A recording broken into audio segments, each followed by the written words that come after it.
¿Quién de nuestros televidentes no ha tenido a veces un problema de la nariz, del oído, de la boca, cuerdas vocales, tantos otros problemas que ha tenido de esta parte del cuerpo y ha tenido que ir a un otorrino laringólogo? Casi todos, ¿no es cierto? Bueno, hay muy pocos médicos que se han especializado en esta profesión, en esta especialización. Hoy tenemos al doctor José Simón, o Simón, ¿cómo se dice? Simón, sin acento. Sin acento. José Simón, que un amigo que me ha tratado muchas veces y bueno, un gusto tenerte hoy con nosotros. Te voy a preguntar de todo, un montón de cosas que yo sé que seguramente a los televidentes que ven siempre Fernando Jucú Reportaje por Canal 6 en Radio TV, les va a interesar escuchar. José, tengo pero tantas preguntas para hacerte que no sé por dónde empezar. Apnea, el ronquido, problema en la voz, cuerdas vocales, los olores, el olfato, mareos, vértigos, tapones en los oídos, adenoides, otitis, cuando uno se atraganta en algún objeto en la comida, espinas, etcétera, etcétera, bla, bla, bla, bla. Todo eso te quiero preguntar, pero vamos a ver cómo lo podemos resumir. No es fácil, no es fácil.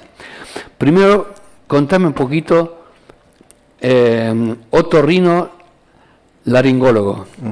Oto es por oído. Oto por oído, rino por nariz. Rino. Nariz, rinología es una parte de la especialidad. Ajá. Laringólogo corresponde al estudio de lo que es la laringe, cuerdas vocales, voz, vía respiratoria. Ajá. Y también la especialidad comprende faringe, que es la patología más habitual, que son las amígdalas, patología de boca. Y bueno, y todo lo que respecta a cuello también lo vemos nosotros. O sea, cuello es todo lo que es dolores, patologías de glándulas salivales, tiroides también nos pueden consultar. Todo lo que es, y maxilofacial. ¿Por qué hay tan pocos otorrinolaringólogos? Bueno, tal vez porque lo que uno hace tiene que hacerlo con mucha pasión, le tiene que gustar. Y bueno, es una especialidad que tal vez no llega mucho al médico general. La mayoría de la gente se inclina cuando termina medicina por las especialidades tradicionales, clínica, cirugía, pediatría. Es una especialidad que no hay muchos lugares de formación de lo que es a nivel de la que es residencia. Ajá. Uno puede llegar a la especialidad de dos maneras.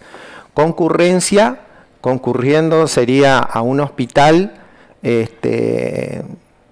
4 o 5 años y después rindiendo la especialidad, pero ahí bueno, a uno tiene que trabajar afuera y el hospital no le paga. Y residencia cuando uno rinde un examen de ingreso. Sí. Y el hospital, bueno, durante los 3, 4 años le bloquea la matrícula y tiene que estar solamente en ese hospital trabajando y no puede trabajar afuera. Entonces, lugares de residencia, yo lo hice en Santa Fe. Entre Ríos no tiene residencia. ¿Vos te recibiste dónde? En Rosario. En Rosario. Rosario no tiene residencia de otorrino. Y Santa Fe hace muchísimos años que tiene, y en ese momento, y sigue actualmente, ingresa un residente por año. ¿Un residente nada más? Un residente por año. O sea, el problema de poco otorrinolaringólogos es el lugar en todos lados. En todos lados. ¿En Crespo cuántos hay? Estoy yo solo. ¿Solo? Yo solo. Desde Para hace 25.000 habitantes. Claro, ¿Y aparte vos atendés también? Sí, yo durante muchos años viajé a otros lugares del interior y bueno, ahora solamente estoy viajando a Nogoyá, Villaguay, Diamante y bueno, y trabajo en la clínica Parque desde 1998 y en el mismo año también ingresé al hospital de acá de Crespo, ininterrumpidamente. En forma ininterrumpida. ¿Y cuántas horas trabajas por día? Un montón. Bueno, me gusta y bueno, yo soy un apasionado de lo que hago y lo hago con mucho gusto, me ha dado muchas satisfacciones y si volvería a elegir, volvería siempre con lo mismo. Mira, hay que incentivar a los médicos a que se especializan en esto. Escúchame, al ser solamente un médico acá, aparte, ¿operás también aparte de atender a gente? Sí, la especialidad es una especialidad clínica quirúrgica, Clínica, bueno, nosotros vemos patología clínica, indicamos tratamiento, y quirúrgica resolvemos las ciertas patologías con cirugía.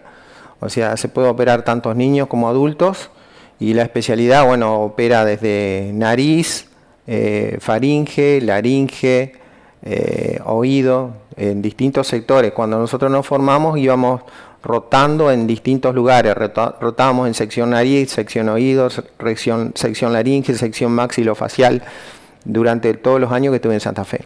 Bueno, a ver, se escucha mucho la palabra apnea. Uh-huh. ¿Eso también lo ves vos? Sí. A ver, ¿cómo se cura la apnea? Bueno, primero lo voy a definir. Dale. Apnea es una pausa en la respiración. Sí. Entonces, la apnea puede ser en niños o en adultos. ¿Ah, niños también? Sí. Uno siempre piensa, el que más hacía ruido con esto de que tenía apnea era la nata, o sea, uno que escuchó... Sí, pero no podía dormir, niños, que tenía en niños es más común que en los adultos. ¿En serio? Sí, porque los niños tienen amígdalas enormes y adenoides grandes. Ajá. Entonces, cuando son amígdalas grandes, durante el sueño se produce una relajación de todo el cuerpo. Ajá. Y las amígdalas, que están suspendidas, se puede decir, entre tres músculos, sí, se relajan y caen a la línea media. Si Ajá. son grandes, enormes, cierran lo que es la entrada de aire. Ajá. Lo mismo el adenoide, que tienen a veces muy importante el tejido detrás de la nariz, hace que no pueda respirar por la boca. Entonces el chico se cansa de hacer esfuerzo a la noche, y al cansarse de hacer esfuerzo, entra en apnea. O sea, hace respiraciones cada vez más prolongadas, dificultosas, y llega un determinado momento que deja de respirar. Eso significa apnea. Y ahí la madre se pone re nerviosa. Y la madre se asusta, cree que le va a pasar algo grave y bueno, lo despierta al chico. Los chicos hacen más apnea que los adultos. ¿Cuánto es el tiempo máximo, los segundos máximos que puede hacer una apnea? Son segundos porque automáticamente se revierte eso. Uh-huh. El centro respiratorio, que es automático, se activa para que vuelva nuevamente a la respiración a tomar su uh-huh. ciclo de control. Son segundos, pero la apnea se puede repetir varias veces en la noche.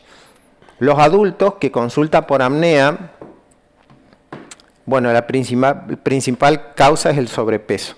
Sobrepeso, sí. ¿El cigarrillo también?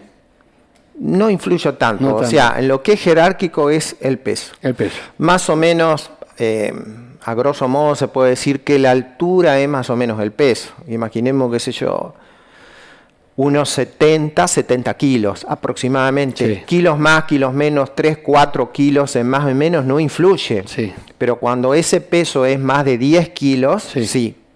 Entonces, el sobrepeso produce apnea. ¿Cómo se cura? Bueno, la apnea... ¿Se puede operar algo ahí? Sí, pero todo paciente que tiene apnea y tiene sobrepeso, primero tiene que disminuir el peso. Ninguna cirugía, ningún tratamiento va a mejorar la apnea. ¿Y la cirugía, por eso es que qué tipo de cirugía se hace? Bueno, si tiene amígdalas grandes se opera, si tiene desviaciones de tabique o cornete se opera, si tiene problema de paladar caído o úvula también se opera. Se pueden hacer distintas cirugías para mejorar la entrada de aire, pero nada de eso sirve si el paciente continúa en sobrepeso. Por otra parte, hay que aclarar que no es solamente el sobrepeso. Personas que se acuestan por ahí cansadas pueden roncar, y hacer apnea también por el sueño profundo. Y personas que toman tranquilizantes, por ejemplo, todos los medicamentos del sistema nervioso central producen depresión, mucha depresión del sueño, hacen sueño profundo. Ansiolíticos, depresores, inductores de sueño, antidepresivos, todos esos medicamentos producen sueño profundo. Entonces el paciente entra muchas veces con ese sueño, con los medicamentos, en apnea. Apnea. De tus pacientes, sin nombrar a nadie, ¿no? Uh-huh. En porcentaje, ¿qué cantidad toma? Siempre te tuve esa pregunta, esa curiosidad. Uh-huh. Vos lo preguntás seguramente y te contestan, ¿toman tranquilizante o medicamento para dormir? Bueno, yo siempre pregunto cuando ingresa el paciente todos los medicamentos que toma, porque es parte de mi especialidad. Sí. O sea, siempre le pregunto qué medicamentos toma, porque bueno, un paciente puede consultar por zumbido de los oídos y necesito saber qué medicamentos toma. paciente puede consultar por hipoacusia, no solamente para ver si hay alguno de los medicamentos que le produce ese síntoma o le ha producido, sino si le voy a dar algún medicamento que no sea por ahí contraproducente a lo que está tomando. Sí. Pero bueno, los medicamentos, los hipnosedantes, son indicados por otros médicos. Lo que pasa es que si un paciente ¿Pero lo mucha necesita... cantidad más, el 50% de tus pacientes? No, no, 30%? no tanto. Pero lo que pasa es que si un medicamento, si un paciente está tomando ese, no se le puede decir que lo suspenda porque tiene apnea. Claro. Con respecto a la apnea de sueño, hay que diferenciar en que en el niño no produce ningún problema. El problema es mayores. No produce ningún problema porque el niño tiene un cuerpo sano, un corazón sano, los pulmones limpios, las arterias limpias, el hígado sano. Entonces, que produzca apnea, a pesar de que los libros dicen sí, que sufre el corazón y todo eso, un niño de 4, 5, 6 años habitualmente no le produce problema. El tema es el adulto que ya tiene 40, 50 años, que tiene hipertensión arterial, que tiene diabetes, que ha tenido algún infarto, que tiene colocado stent. Bueno, ese sí, la apnea le va a incidir en lo que es la calidad de vida, ¿no? Ajá. ¿Y ronquido? Bueno, el ronquido... He escuchado que hay gente que se opera para no roncar. El ronquido, un paciente puede llegar a tener ronquido y apnea o ronquido solo. Ajá. El ronquido sería como un grado menor de apnea, porque bueno, es un paciente que cuando tienen obstrucciones nasales permanentes, ya sean por pólipos nasales, que son como una carne que crece adentro de la nariz, relacionada con alergia, aunque no son exclusivamente ligadas a la alergia, o cuando tienen severas desviaciones de David, que pacientes con grandes obstrucciones nasales como son los cornetes. Bueno, eso pueden tener una respiración bucal permanente y producir ronquido, o hipertrofias amigdalinas también grandes. Si bien la mayoría de las cirugías de la especialidad nuestra es una cirugía, cuando uno habla de amígdala o adenoide, es una cirugía que se hace en la primera infancia. En la primera infancia sería alrededor de los 5 o 6 años. No quiere decir que un chico se pueda operar a los 8, a los 9, por ahí se operan menos. Ajá.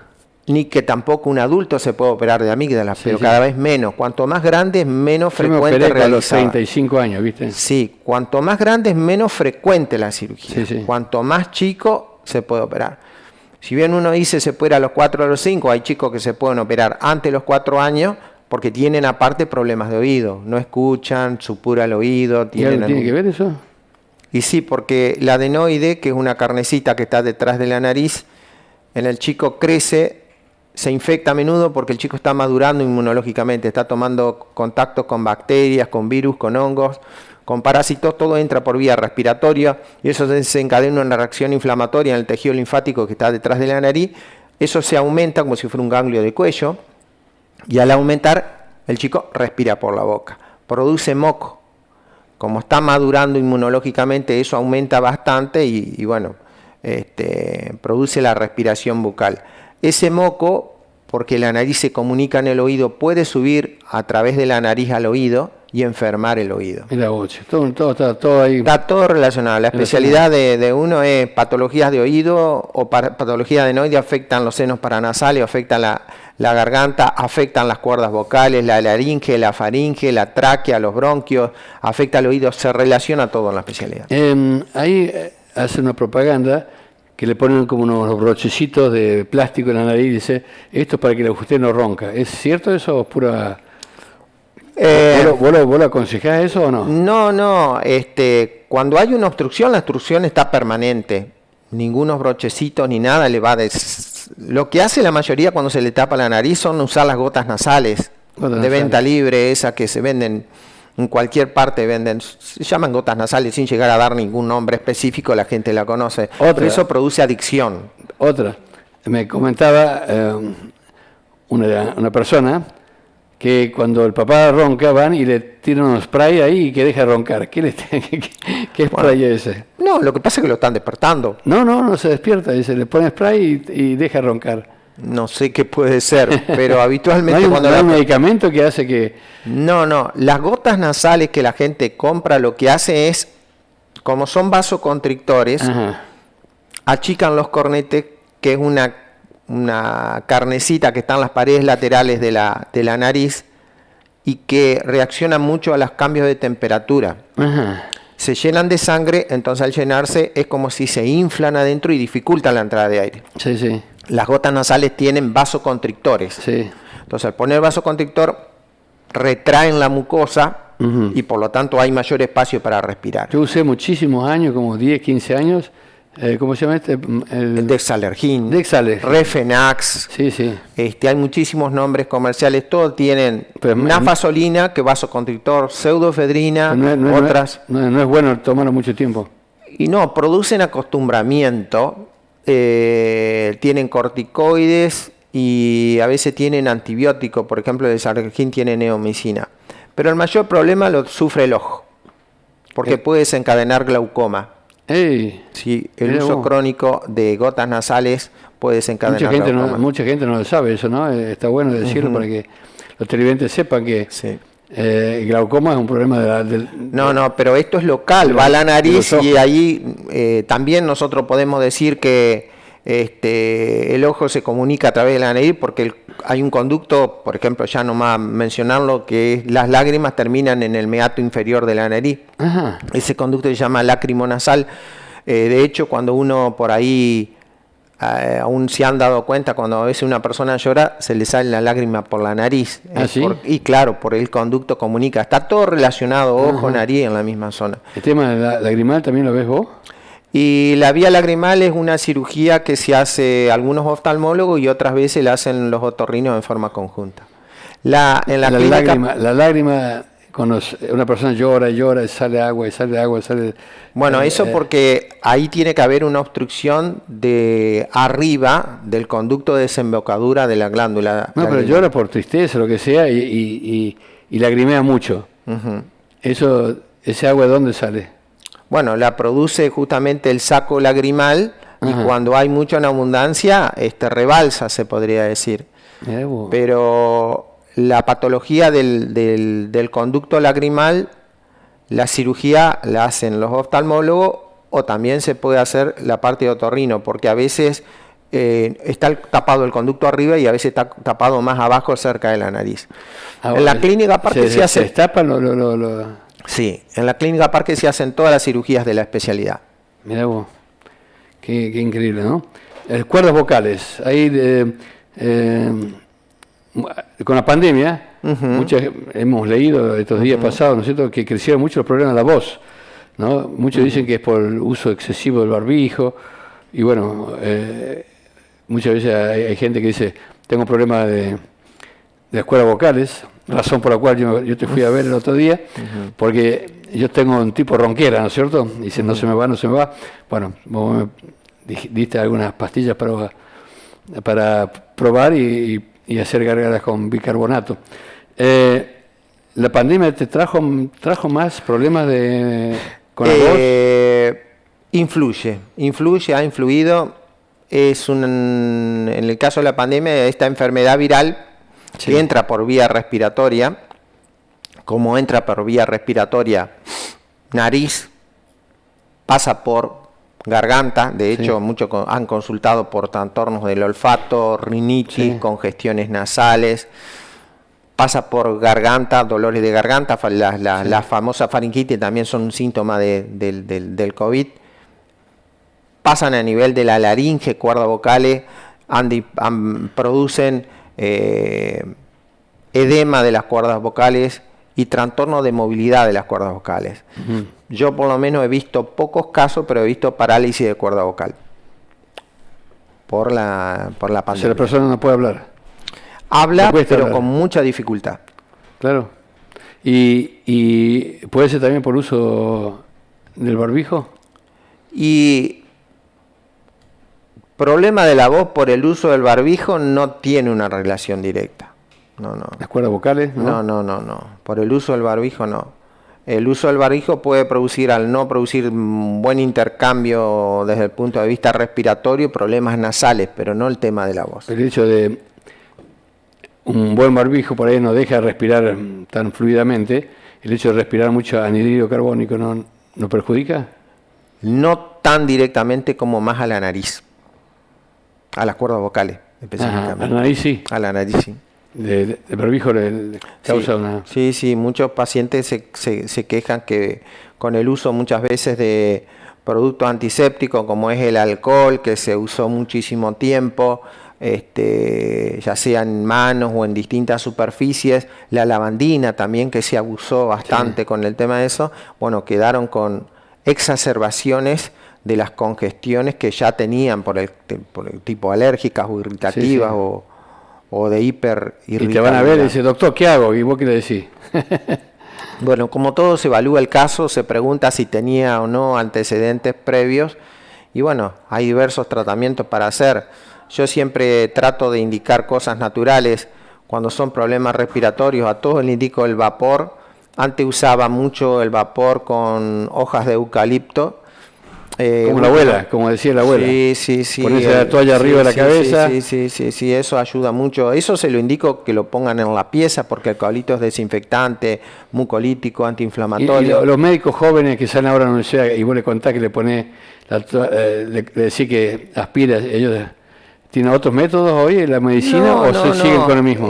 Yo desde hace 13 años estoy en la facultad de la Universidad Adventista, en la Facultad de Medicina, como profesor de otorrinolaringología y estoy a cargo y durante un cuatrimestre, que son, si bien el cuatrimestre es muy acortado, a veces son 2 semanas intensivas que estoy allá, le doy la especialidad en ese tiempo y obviamente cuando uno habla de patología respiratoria, que estamos hablando ahora, sea de rinitis, de sinusitis, de laringitis, de bronquitis, le hago hincapié que el vapor es fundamental. Es muy importante. Lo de todo paciente chico o adulto, si no se hace vapor y no se suena y no se limpia la nariz, no mejora los cuadros.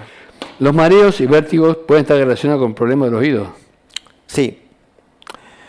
Mucha gente que dice me mareo, me tengo que... días pasados justamente con una persona conocida, dice... 1 o 2 veces por mes tengo que estar 1 o 2 días acostado porque si me levanto se me da vuelta todo. Bueno, el mareo es una sensación de inestabilidad, de inseguridad, de poca confianza sería para caminar. Y el vértigo es una sensación de que las cosas giran, como cuando nosotros éramos chiquitos, nos subíamos una calecita, nos quedábamos quietos y las cosas giran. Entonces, el vértigo es un problema de una enfermedad del oído, siempre. De acuerdo a la duración del vértigo, uno sabe qué tipo de problema de oído tiene. ¿Eso se opera? No, siempre se trata con tratamientos médicos. Rara vez, salvo la enfermedad, una específicamente que es, hablando que es la enfermedad de Meniere, que se puede hacer un tratamiento mínimamente invasivo, los otros son tratamientos directamente con medicamentos. Medicamentos.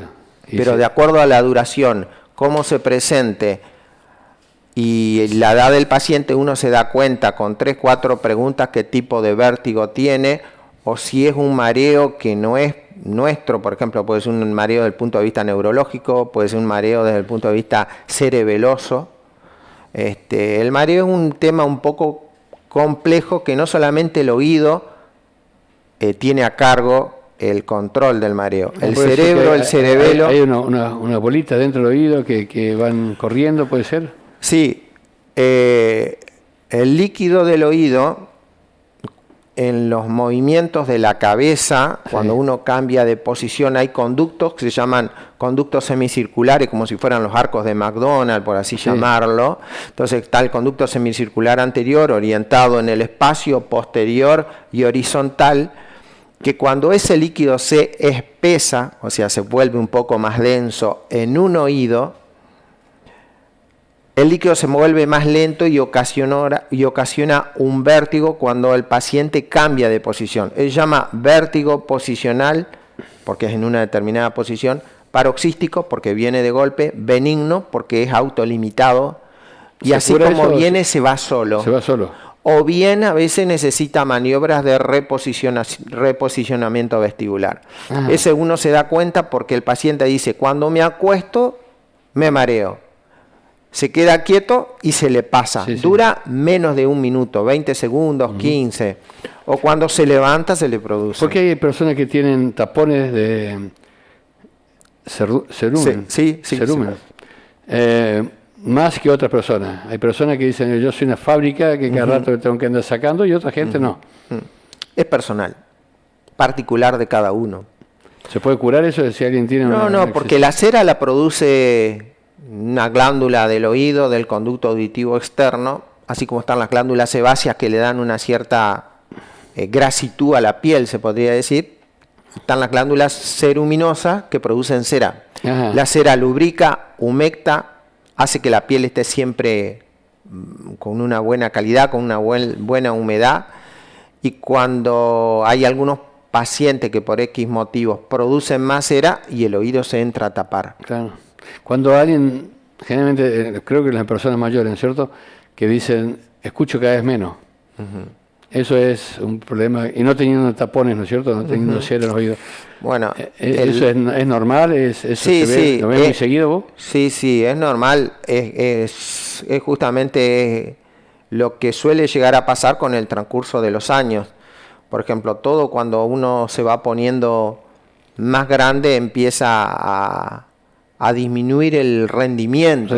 Los jóvenes cuando usan todo el día los auriculares, ¿eso es perjudicial? Sí, porque un sonido de más de 90 decibeles, o sea, de volumen, puede producir un daño auditivo. Y los chicos usan más de eso, ¿no? Y los chicos a veces escuchan muy fuerte o usan muchas horas y, bueno, pueden producir desde disminución auditiva hasta zumbido. Cuando van a un boliche, un baile, a una fiesta y donde hay muy fuerte la música, ¿no es cierto? Que se siente que hasta vibra el cuerpo, ¿no? Sí. ¿Eso le hace mal al oído? Sí, le hace mal. Al principio el oído reacciona con una fatiga. O sea, el sonido intenso, cuando uno está en un ambiente ruidoso, uno no se da cuenta que le zumba el oído, pero después un ambiente silencioso, por ejemplo, después que se acostó a dormir al otro día, uno lo siente, pero después con el tema del descanso nocturno de esa noche, al otro día desaparece. Una cosa es la fatiga, pero cuando el sonido es muy intenso, se produce daño. Ajá. Tema de otitis. La chica dice, hoy mi nene le duele, no pudo dormir toda la noche porque le duele el oído. Algunos médicos le dan gotitas de alcohol, remedio, antibiótico, ¿qué le dan? Bueno, con respecto a las otitis, se podría decir que no es aconsejable que se le pongan gotas. No, porque a pesar de que las gotas son bastante indicada por los médicos, nosotros como especialistas indicamos muy pocas veces las gotas. O sea, lo primero que hay que ver es el paciente. Si al paciente le duele el oído, tiene que tomar un antiinflamatorio. En comprimido. Antibiótico, ¿no? Y hasta que consulta. Estamos hablando de un paciente que le duele. Sí. Un paciente que le duele tomará un antiinflamatorio. ¿Quién dice? Y la otitis la tienen generalmente los chicos, ¿no? Después ir a la pileta, después... Sí, la otitis la puede tener un chico y la puede tener un adulto. Por ejemplo, un chico que a la noche le duele el oído o al otro día le duele el oído, hasta que vaya a ver al transcurso de las horas tomará un antiinflamatorio. No es aconsejable que se ponga gota, porque las gotas a veces no ayudan para nada. ¿Y el alcohol boricado? El alcohol boricado a veces se utiliza en el caso cuando hay una leve inflamación del conducto, en los casos de que los chicos se metieron a la pileta y se produce un edema de conducto. Pero en general es tomar un antiinflamatorio, no ponerse gotas en el oído, consultar con un especialista. Si tiene una infección se dan antibióticos, antiinflamatorios. Las gotas, si tiene secreción, si aspira al oído, se pone polvo específico y las gotas le indicamos muy pocas veces. Yo por lo menos no soy de los que anda indicando gotas en el oído continuamente. No. Pero duele mucho el oído, ¿eh? Cuando duele... Cuando duele se toma analgésico, antiinflamatorio, como en el caso de Ibupirá, paracetamol, que son los más usados, y a veces corticoide, betametasona en los chicos o betametasona intramuscular en los adultos. Yo, por ejemplo, cada vez que me baño y sé que me entra agua en el oído, me pongo una gotita de alcohol puro. Hace 40 años. Y hasta ahora ando... Sí, qué sé yo. A veces la gente pregunta, los que van a la pileta. Sí. ¿Me debo poner alcohol boricado cuando salgo de nadar? Sí. Yo le digo, ¿usted lo hace? No, no se ponga. Y a veces la gente dice, cuando yo salgo me pongo una gota de alcohol o 2 gotas de alcohol boricado cuando salgo de la pileta. ¿Le ayuda? Sí, sígalo haciendo. Porque a veces a uno le puede ayudar y a otro lo puede perjudicar. Claro. Sí, tengo tantas preguntas. Si una persona se atraganta con un objeto, ¿no? Una comida cualquiera, te van a ver urgente a vos, ¿no es cierto? Sí. ¿Le ha sacado a mucha gente la espina de pescado de la garganta? La espina de pescado es lo más común que a la gente se atragante porque a veces come apurada. Sí. O a veces tienen prótesis, o sea, prótesis superior. Entonces todo lo que es el paladar superior tiene un acrílico. Entonces no sienten la espina y cuando se dan cuenta ya se la tragaron. En los chicos que tienen amígdalas grandes, la mayoría de las espinas quedan en las amígdalas, porque son grandes, son más grandes las amígdalas que en los adultos.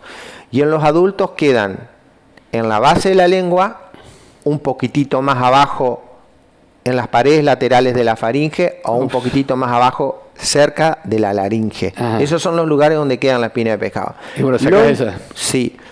Lo importante sería que no coma pan, porque mucha gente dice, tengo una espina, come pan sí, para que baje. No. Cuanto más arriba está, más fácil se saca. Más rápido se saca. Ajá. Cuanto más abajo, más difícil para el médico y para el paciente. Claro. Porque el paciente tiene que abrir la boca, uno coloca un espejo, sí. El espejo refleja con una luz, un proyector que tiene hacia abajo, y uno mete una pinza y se va abajo. Y a veces depende de la apertura bucal que tenga el paciente, de que no tenga arcada, de la colaboración, de que no esté nervioso. Entonces, cuanto más abajo uno tiene que llegar con esa pinza para sacarla. Entonces, preferentemente no hay que comer pan, porque si no, la desprenden de arriba muchas veces y se la traga más abajo. ¿Y qué pasa ahí? El tema es si cae en el esófago, sí. Ahí ya, o un hueso que cae en el esófago, no se puede sacar con esa pinza despierto, sería. Sí. Ahí hay que hacer una anestesia general. ¿Y cómo sacar? ¿Operadas por dónde? Por adentro de la boca. ¿Siempre por adentro de la boca? Siempre por adentro de la boca. Se mete un tubo que se llama esofagoscopio rígido, que la clínica Parque cuenta con eso. Se mete una pinza larga y bueno, tiene una fuente de luz y bueno, se intuba el esófago y donde se ve el cuerpo extraño con una pinza se lo sacan. Bueno, se traga una moneda a los chicos, una cosa así. Sí. ¿Te ha pasado mucho? Y ahora relativamente poco, hay pocas monedas, se podría decir. ¿Piedras? Antes era muy, muy frecuente. Piedras o bolitas habitualmente no quedan porque son redondas, pasan. El tema ¿Se escucha normal eso? Sí, una vez que pasó el esófago superior, inferior, pasó el estómago, va abajo. ¿Los atragantes en medio de intestino grueso, fino? Habitualmente no. Lo más difícil es el esófago. La parte mía es cuello hasta esófago cervical. Y después, si está más abajo, bueno, entrará en todo caso cirugía general. ¿Ha pasado? Sí. Muchas veces. Pero cuántas cosas. ¿Querés comentar alguna experiencia así? Estamos pasado tiempo, pero no importa. Me encanta el tema porque es un problema a todo el mundo, ¿cierto? ¿Quién no ha tenido un problema con los oídos, con la nariz, con la garganta, con las cuerdas vocales, con la voz, etcétera, etcétera?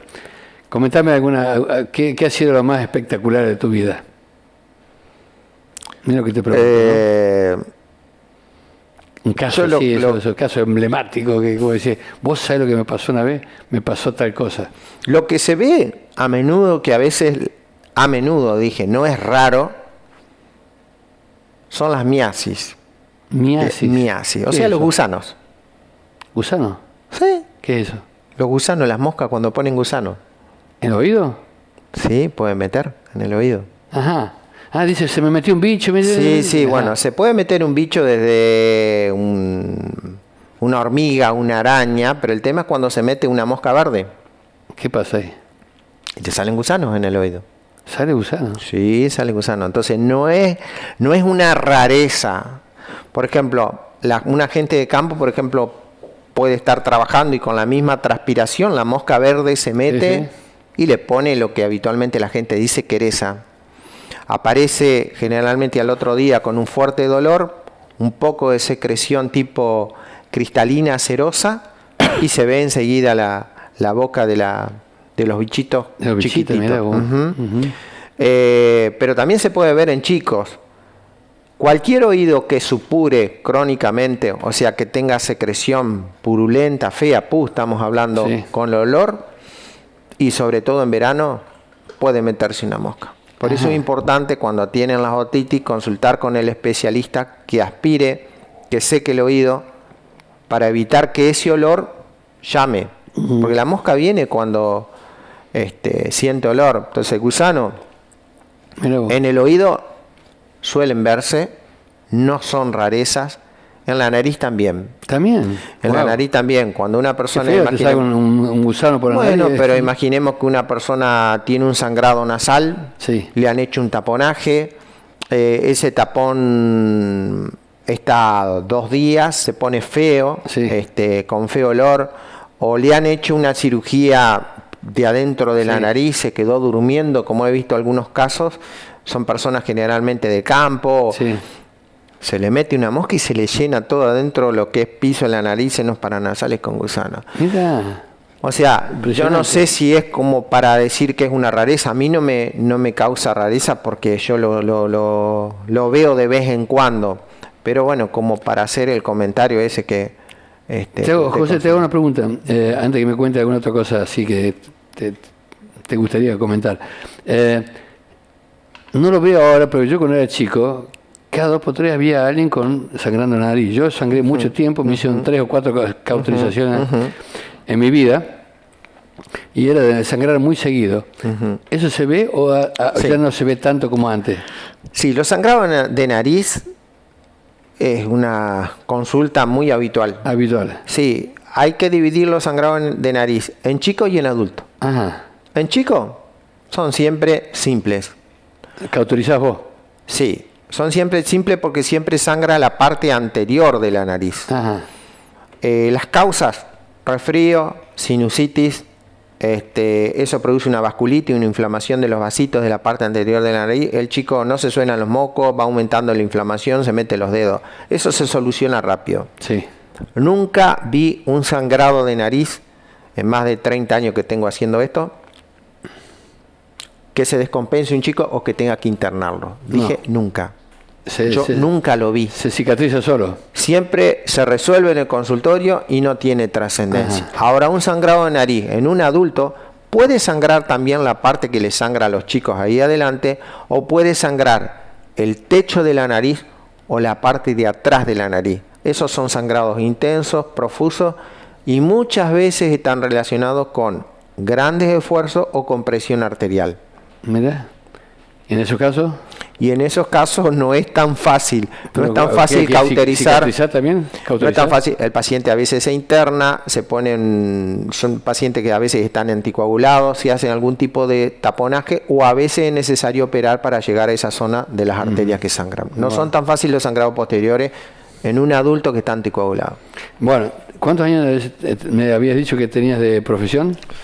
Bueno, yo terminé medicina en el año 92 y bueno, desde el año 92 yo me presenté en el Hospital Iturraspe y ahí rendí la residencia y entré en la residencia y estuve desde el año 92 hasta el 98. O sea que en el 92 en adelante ya viste muchos casos. Sí. ¿Cuál fue el caso más extraño que hayas visto? Estamos hablando de 30 años, ¿no? Sí. Yo siempre recuerdo el caso de una chiquita que yo estaba residente el 2.º año y que en Santa Fe se come mucho pescado. En Santa Fe se come mucho pescado y nosotros los otorrinos, como era un hospital de derivación que venía de toda Santa Fe, de Entre Ríos, estábamos siempre de guardia 24 horas, allá se come pescado que le llaman chupín. Chupín de pescado es como un pescado hervido, se hace con todas verduras. Y esta chiquita evidentemente se había tragado una vértebra. Una vértebra. Una vértebra, sí, porque era un pedazo de hueso grande. Sí. Entonces el paciente llega con un cuerpo extraño, uno se da cuenta porque más allá del dolor, escupe continuamente saliva porque no puede tragar, pide una radiografía, se ve enseguida, estamos hablando de esos años, radiografía en lo más rápido, no hablemos de tomografía, radiografía. Entonces se programa la esofagoscopía como es que yo dije anteriormente con anestesia general. Pero eso está en el esófago, Sí. porque ya pasó la garganta. Sí. En ese caso estaba en el esófago.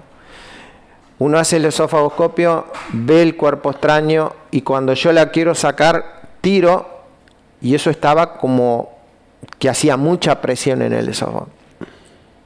Y empiezo a tirar y dije, bueno, acá saco el pedazo de hueso y me vengo con pedazo de mucosa del esófago, porque el esófago sería lo que conecta la garganta al estómago. La boca del estómago. Claro, donde termina la garganta aparece el esófago, que es como un, vamos a decir, como un tubo muscular que normalmente está cerrado y se abre con los movimientos de deglución como va pasando el alimento, pero normalmente está cerrado. Está cerrado, mira. Entonces, ese tubo que sería como una cavidad virtual, si hay algo, se interpone como una carpa, ¿estamos de acuerdo? Y si eso pincha, genera una gran inflamación y hace que el mismo edema no pueda ni subir ni bajar. Wow. Entonces uno entra con una pinza, tira y a veces puede arrancar, lastimar y hacer peor de lo que tiene el cuerpo.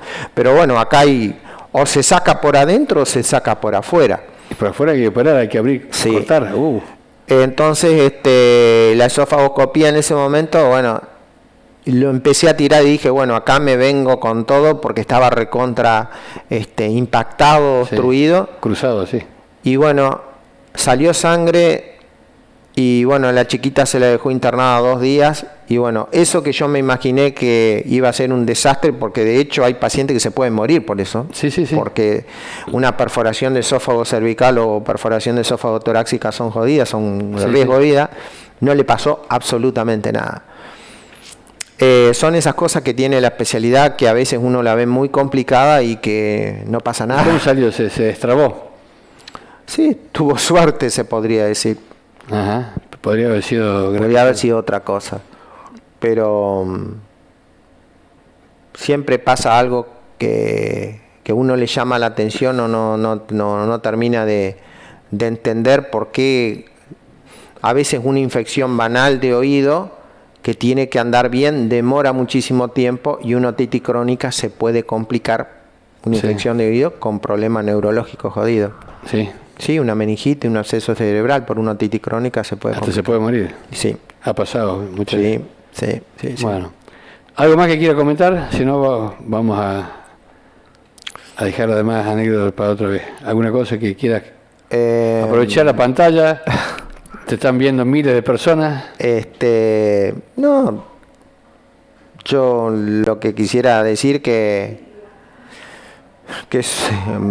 agradezco el lugar donde trabajo, agradezco la clínica donde estoy, que tengo toda la seguridad de trabajar en equipo, una seguridad, un prestigio importante, el hospital, que me siento tan seguro trabajando acá en el hospital y operando como si fuera en la clínica Parque, los únicos 2 lugares que trabajo muy cómodo y muy seguro es la clínica donde trabajo y el Hospital San Francisco acá de Crespo. Y bueno, que durante estos años que estuve acá, también puedo mencionar que en el año 2008 los doctores Oneto me mandaron cuando estaba todavía Cristian Oneto en Buenos Aires, a el Hospital María Curie en Buenos Aires, y ahí estuve 8 meses y estuve rotando por el servicio de oncología maxilofacial de ese hospital, que se veían casos muy complicados, muy difíciles. ¿Fuiste a perfeccionarte ahí? Sí, fui a perfeccionarme en esa zona también. Así que bueno, pero muy agradecido por la bendición que tuve de caer en Crespo. Llegué a Crespo por el doctor Sione. Mira. Porque yo cuando estaba en Santa Fe, bueno, la mayoría decía, no, a veces no sé si vas a trabajar bien como especialista. Siempre hice otorrino, no hice otra cosa. Sí. Pero entonces yo en Santa Fe hice paralelamente medicina laboral. Yo soy médico laboral, pero nunca ejercí. Y ahí lo conocí al doctor Sione. Y también hice médico legista, que también el doctor Sione hizo. Entonces cuando yo terminé era laboral legista y Y bueno, él me contactó acá con la clínica y por eso Muy bien. vine. Muy bien, José. Ha sido un gusto haberte tenido acá en la mesa de reportajes, y la puerta está abierta para cuando vos quieras volver y seguir contándonos cosas que a la gente, al televidente le interesan mucho. Bueno, así que muchísimas gracias por haberme invitado y es un gusto hablar y comentar de lo que es mi especialidad, porque la hago con mucha dedicación, con mucho cariño y soy fanático de lo que hago. muy bien. Seguí así y vamos a estar 20 años más todavía viéndonos, si Dios quiere. Muchísimas gracias. Gracias por todo. No, Hasta gracias. pronto. Gracias.